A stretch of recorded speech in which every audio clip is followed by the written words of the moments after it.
using a PPC curve to distinguish between the growth of an economy and a reduction in the number of unused resources in an economy, and explain one reason that might cause each to occur. So guys, this is not a difficult question. First of all, how do you show growth of an economy? So remember, when you're looking at growth of an economy, the PPC will shift to the right. Isn't that true? So first we need to talk about that the growth of an economy can be shown through a shift to the right of the PPC and productive potential going up. Exactly, Shaukat. The question is asking us to explain one reason that might cause. So any improvement in the quality or quantity of factors of production, like land, labor, capital, enterprise, can result in economic growth to happen. The PPC can shift to the right. I can write consumer goods and capital goods.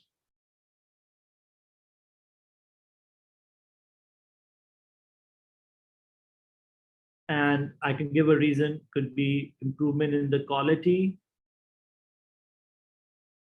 or quantity of factors of production. Like, for example, an improvement in, for example, productivity of labor can do such thing that the PPC can go to the right. Yeah, or discovery of natural oil, very good. Awesome. That could also be a good example. Yeah, Shaukat.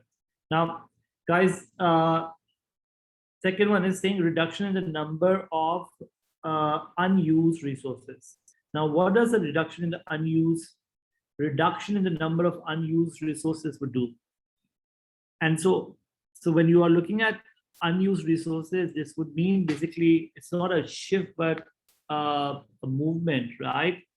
So a reduction in the number of unused resources basically is a movement inside the curve, exactly. But if it's a reduction in the number of unused resources, which means unemployment is going down, right? So I would say this, that if there is a reduction in the unused resources, means you are, first of all, you're not a full employment, there is some unemployment, but because there's a reduction in the unused resources, you're moving from A towards, let's say, B. So your unemployment is going down. For example, higher labor use can result in this to happen. So the example would be the one that I said, higher labor use, and you'll show that you're going towards the PPC and do labor properly, like consumer and capital goods. So that's an answer for this question. Okay, in this question, guys, you do need to mention what a PPC is. So a PPC is a curve that shows you the productive potential of an economy, given their two goods. And you can define there's three assumptions that go into it. The assumptions are that there is a fixed level of resources, there are only two goods, and the level of technology is also fixed. And it shows you basically combination of two goods that an economy can produce using its resources fully and efficiently. So you get 2 marks for example, your definition, and roughly 3 marks each for explaining what will happen with the diagram and one example. Got it? Are we good? This is a very nice question, easy question, honestly. Are we going to move on, guys? Any questions before we move on?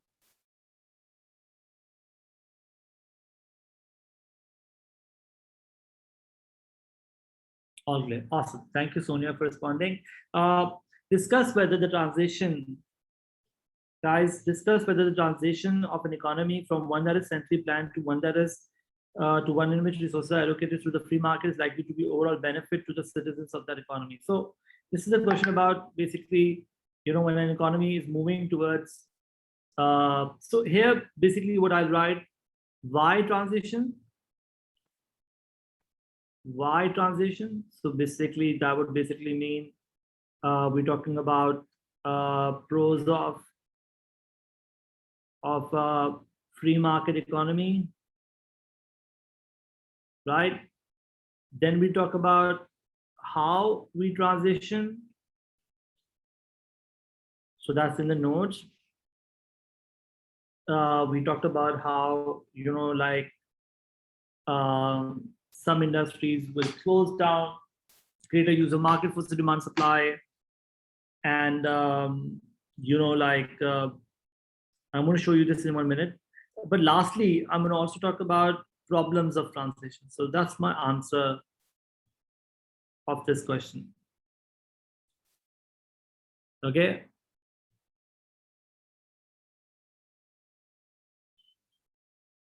Right. So let's start with the why transition may. First of all, what are the advantages of being a free market economy? Well, we talked about this in our notes. We talked about how when the advantage of a free market economy is this, that there will be a lower bureaucracy. So you don't need a complex bureaucracy to make a plan. Number two is that lower bureaucracy will also, by the way, in this case, you can write this, lower bureaucracy means lower cost of administration,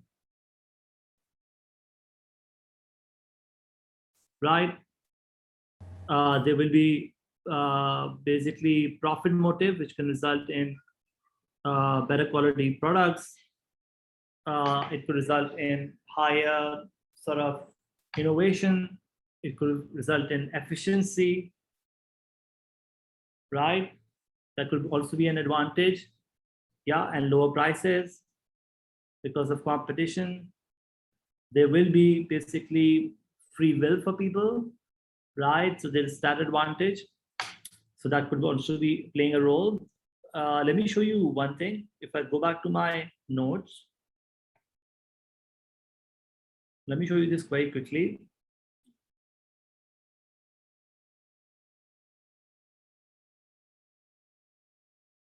So guys, we said this, that free market functions automatically, right? There is no need for the government to operate. The economy can respond very quickly to changes in demand. When the markets are highly competitive, the prices can be down and acts as an incentive for firms to become more efficient.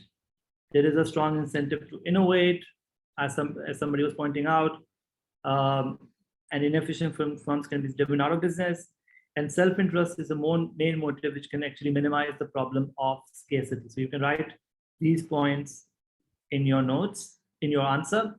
Then we talk about how do we transition. We talk about how we transition also. We said how we transition basically means that there will be a greater role of price mechanism. There will be privatization of state-owned enterprises that will take place. There will be deregulation of markets. More competition will be allowed, basically. There will be opening up of the economy, so more international trade. There will be a reduction in bureaucracy. There will be also inefficient industries closing down, and new industries will open up. And then you talk about this, that when you look at this transition may not be easy to begin with. There will be some kind of problem that can happen in the beginning stages. There will be, for example, structural changes that will take place, which means in the initial days, there will be unemployment and industrial unrest, guys. Number two, guys, you can see this, that there can also be inflation that can happen.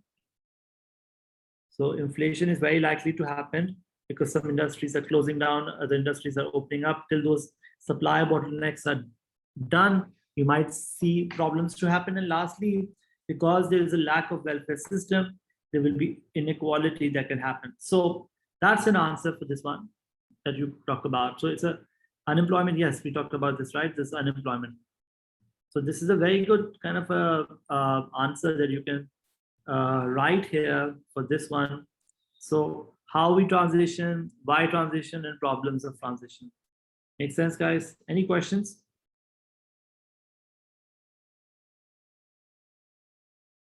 Madhya, you can write about this. You can talk about problems of free market, but I'll basically be talking about more about problems of transition here.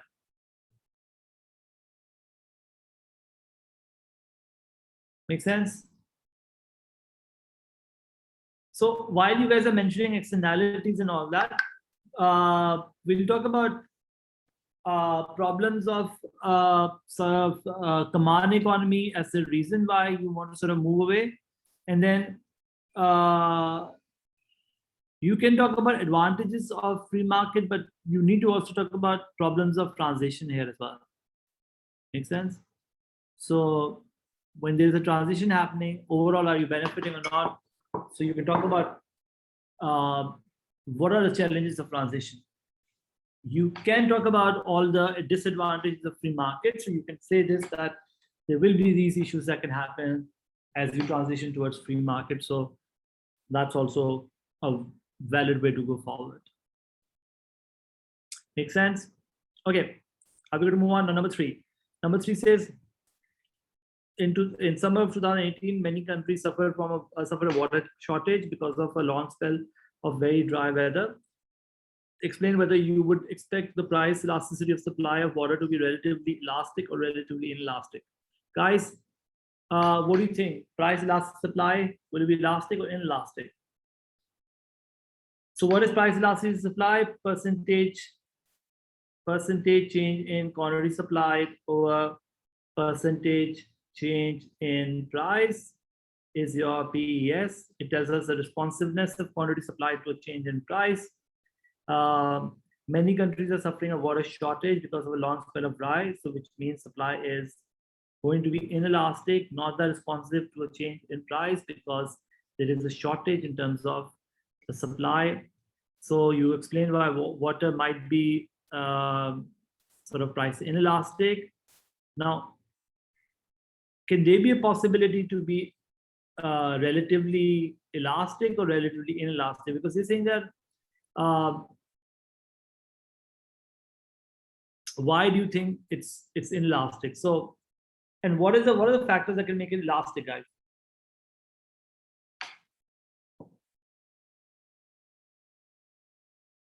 Guys, what are the factors that can make it elastic? More responsive to change in price. So capacity, very good, Jamal. We said capacity is a factor that can make it more elastic. So if there's capacity available, that's one thing.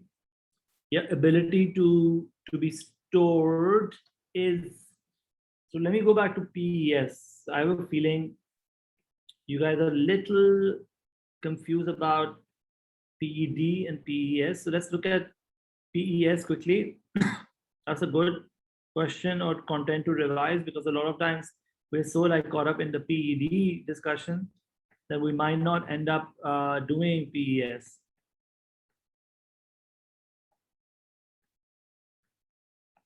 Right, so let's talk about that, because this question isn't about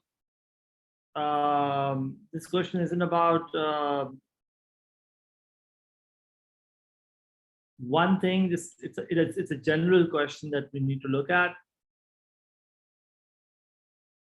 Okay, so guys, determinants of PES. Number 1 is increase in cost as output is increased. So when you increase the supply, does the cost also goes up or not? Which means 2 factors. Number 1, you have unused capacity.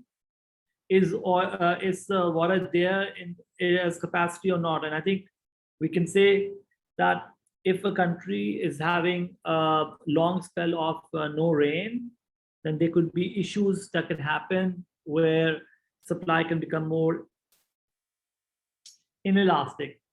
And how easy is to use your factors of production to increase supply? And in this case, again, we might have an issue which can make it inelastic, because you cannot use factors of production to produce more of this good, right? Having said that, it is a non-perishable good, right? Which makes it easy to store. Perishable means your ability to store. So you can easily store that good, and that means you will be able to see supply to become more elastic because of this reason. However, the time period under consideration matter, because the longer the time period, the easier it is for us to probably increase supply. So you can talk about this in the manner that in the short run, you might not be able to increase the supply of water when there's a price change, but in the long run, maybe new technologies can come about, which can result in exactly Shaukat, which can result in things to be such that we can make a water supply to go up. So that's an answer that you need to talk about, the factors that can make water elastic versus inelastic. So some factors that we talked about is your existence of unused capacity, mobility of factors of production, perishable versus non-perishable, and the time period under consideration. Okay, so remember these factors. Two of them you can use them for making it inelastic, other two you can use them to making it elastic. Okay, now B part says consider the short run and consider short-term and long-term policy that could be adopted to deal. Exactly. So the idea is, Madhya, the capacity point will come into play here. That if you have water in store, or if you have water, unused capacity of water, for example, if you have water in reserves, supply will be easily able to meet the rising demand or changing prices. But if you don't have water, then this might make it inelastic, right? In our question, they're saying there is a water shortage happening because of a long spell, which means reserves must be going down.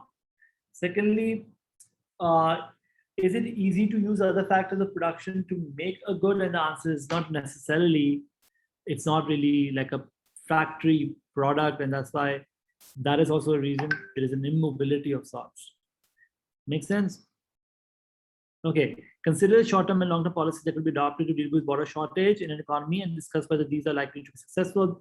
So you talk about what are the policies that can actually make it, make sort of water supply to improve. So I think shortage can be looked at both demand and supply. Okay, so what are the ways demand and supply both can be tackled? Maybe let's talk about the policies that can increase the supply in the short run,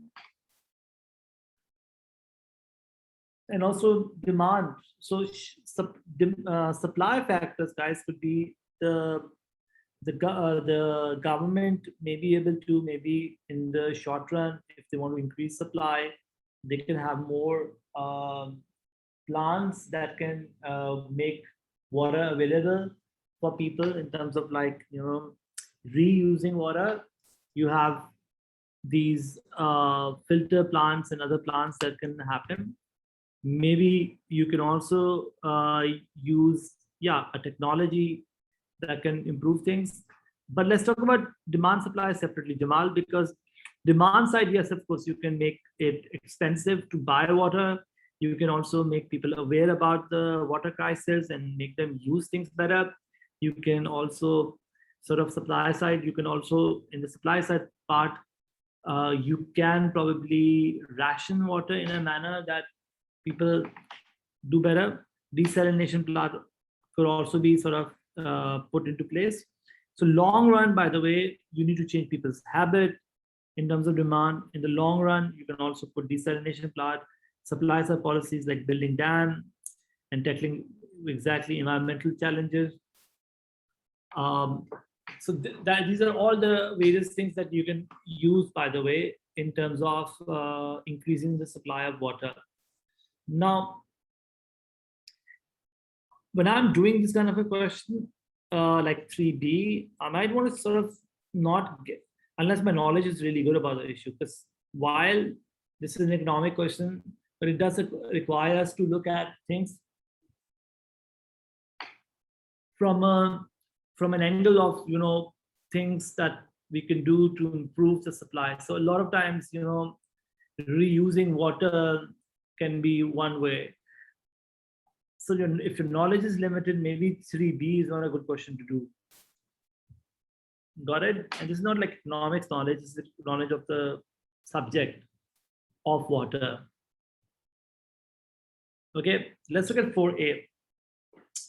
explain using examples the difference between private goods and public goods and why public goods will not be supplied by the private enterprise. So guys, again, this is a good question because this is talking about private versus public goods.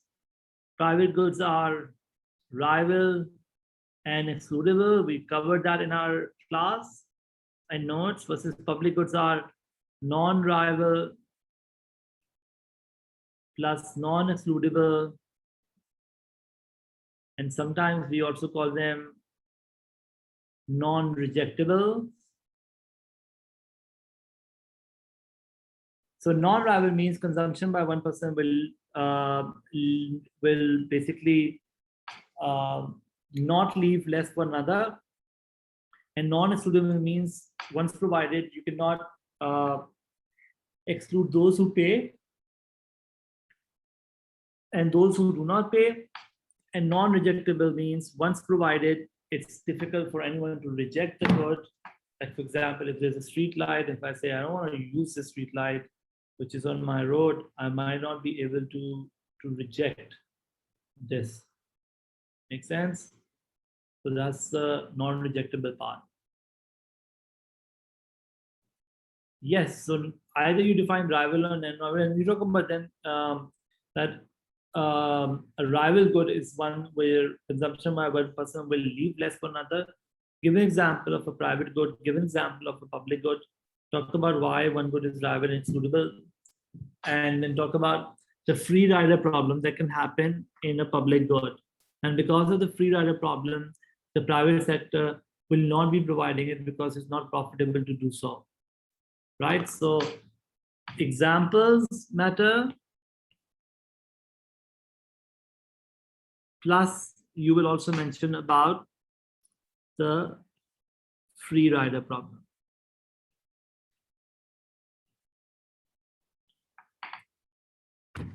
Yes, Shaukat, free rider problem is needed here, which is why the market is not providing it.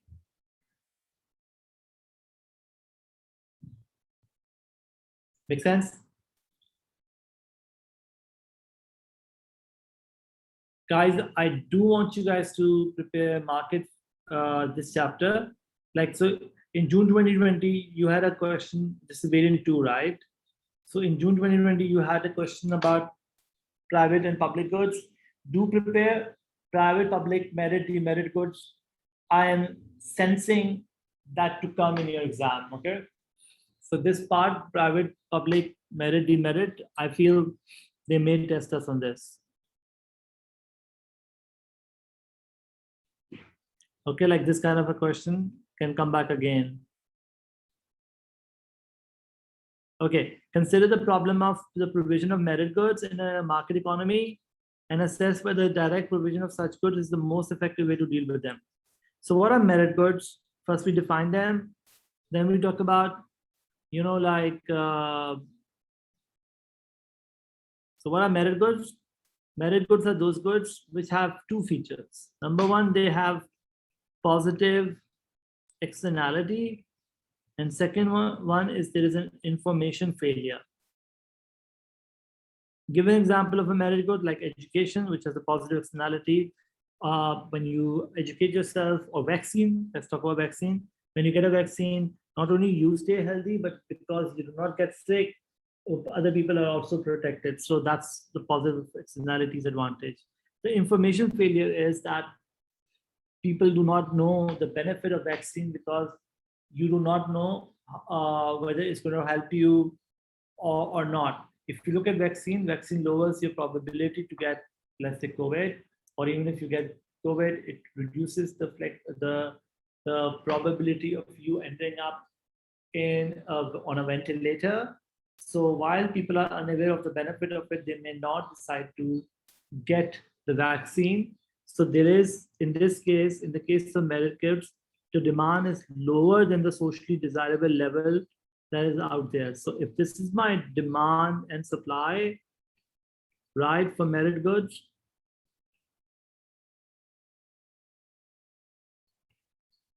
price is P naught, quantity is Q naught, the demand is should be higher. The marginal social benefit is more than the marginal private benefit. The demand should be higher, causing people to basically be getting Q star, but people only get Q naught because not everyone gets themselves vaccinated. And because of this, there is what we call a social welfare loss as the good is under provision. Right? So talk about better goods are under provided because people are, number one, there's a positive externality. Society requires more people to be vaccinated because it's a social benefit, and also because people are not really aware of the benefit of it, they may end up not getting a vaccine. Right? Then they're saying assess whether the direct provision of such good is the most effective way. So we talk about how direct provision of, for example, vaccines can basically make it cheaper for people. And if you give direct provision, you can get Q star quantity, right?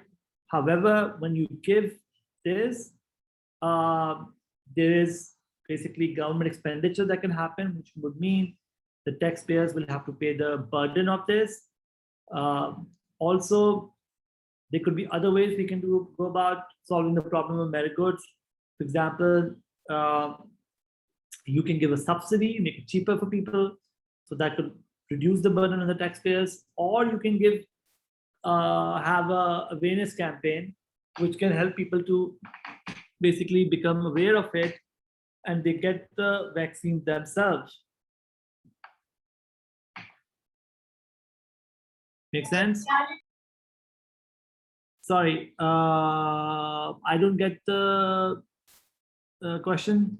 The question is saying us, what are the problems of provision of merit goods when you are, why does the market forces of demand and supply end up under provisioning these goods, under providing these goods? So when you under provide these goods, there is a reason why, because the merit goods by definition have two features to it. One is there's a positive externality, another one is information failure. The positive externality is the idea that, like the goods not only benefit you, but also the society. Therefore, everyone should get vaccinated, or everyone should get a merit good, like education, healthcare, and so on. Secondly, people are also under demanding because people are not well aware of the benefits. The cost of the vaccine is incurred today, but the benefit may happen in the future. And because you're unaware of the benefit that happens in the future, you may end up not demanding the good. Make sense? So demand-wise, when I was doing the chapter, there is no such in notes, right? So demand-wise, you need to understand, if I could draw the diagrams, they're not needed in the notes, but you need to know the idea that for merit goods, the demand should be more than what it is right now. Like if this is my demand, D dash, the demand should be more. They are under demanded. Make sense? But for demerit goods, the demand should be less than what it is right now. Like a cigarette, if this is my demand and supply, the demand should be less, should be here. So this is my demand. Let's call this D star. This is the D star right now, and this should be the demand. So demand should be less for your demerit goods. Demand should be more for your merit goods. Make sense? Are we good? That's why we are consuming Q naught. We should consume Q dash. We are consuming Q naught. We should consume Q dash. So look at this, guys.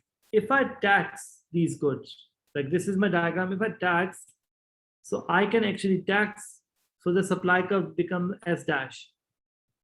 And therefore the desirable quantity is produced. Similarly, if I subsidize the good, also supply can increase. So one way to deal with merit and demerit goods is to tax and provide subsidy. So when you tax, supply curve will shift backward. when you subsidize, supply curve will shift to the right. So that's one way to go forward with merit and demerit goods. Secondly is that if I make people aware, the demand can go up to D dash automatically themselves.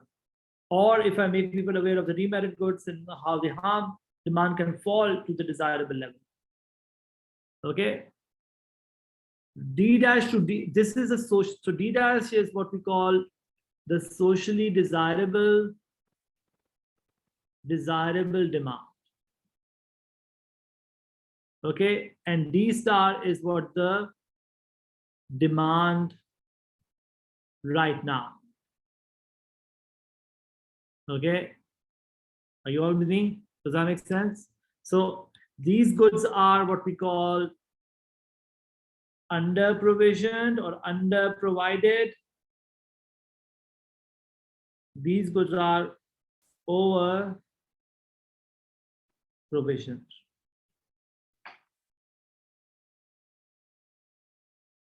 Yeah, so if you want to show subsidy, that's a good question. You want this quantity to be produced, right? You want Q dash. Demand is this is the same. You make it cheaper for people. Give a subsidy, and that will make the Q dash to be the new supply curve. Or if you want this quantity with the existing demand, you give put a tax on the good, and automatically the quantity can become the socially desirable quantity. So you tax demerit goods, you provide subsidies to merit goods. Do we get that? Does that make sense? So let me remove this. Ryan, does that make sense? Okay, also, how can you make the demand to go up to D dash or demand to go down, in this case, to D dash? By awareness. So if you give awareness, demand can fall for demerit goods and demand could rise for merit goods. That's another way to go forward. That educational campaigns can be a way to go forward. Or in the case of demerit goods, you put a limit that only this much will be bought. Or in the case of merit goods, you basically, tariff is for international trade. So you can't say tariff. You put a quota, this is called a quota, where you decide to reduce the quantity, but like government is saying we'll do direct provision. Whatever if people are demanding this, we will give them this for free. Minimum price also doesn't work in these demerit goods. In fact, you need to make it cheaper for minimum maximum price will not work, because if you put a minimum price, there will be a surplus which will be sold in the underground economy. Make sense? The market won't change the price. We may need to change it artificially by giving subsidy or giving taxes. Got it? So guys, do me a favor, prepare public goods, merit goods, demerit goods. Do see the recording of this class again. So that's something which you could sort of prepare for the exam. The recording hopefully are uploaded. So that's something. How will we evaluate this? This is the evaluation, my friend. This is all the evaluation. So we're talking about what are the other ways that you can talk about. Like you can talk about basically the problem of demerit goods and merit goods is the information failure. So maybe providing information can have a long-term effect. There are problems of taxes. Of course, they are regressive in nature, evasive, and they are also inflationary in nature. So you can talk about those, and you may not know truly how much to tax. You could under or over tax. That could also be things that you can talk about.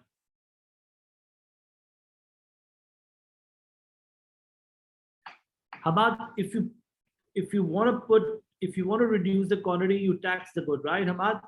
But the amount of tax you want to put depends on you, right? Like in cigarettes case, the tax is really large. Good is inelastic, you put a large tax. So taxes can work. Only problem is taxes are inflationary and regressive in nature, and putting the right amount of tax kind of like not something which we know. I'm not taking the mock, guys. Please remember, no mocks is happening from my side. So the best strategy for merit and demerit goods is basically to go about through information failure. You know, like a good example of this is cigarettes in the US and the UK has taken a significant decline in demand. And the reason is simply because the educated college going population is no longer smoking cigarettes. So that's a way to tackle with your demerit and merit goods. Arslan, yeah, it's not even optional. Sorry, not even optional. No marks from my side. Okay. Are we good? Thank you very much, guys. Have a good one. See you. Bye-bye.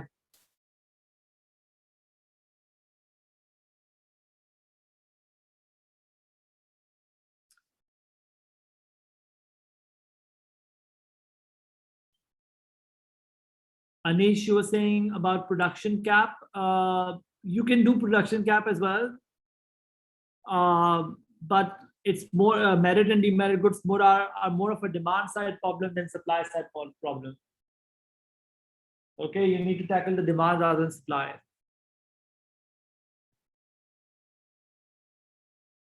If Pakistan doesn't produce cigarettes and people want to smoke cigarettes, it will be illegally sort of become available in the black market. Make sense? So it's a demand side problem that we need to tackle. Okay, bye-bye. See you. Take care.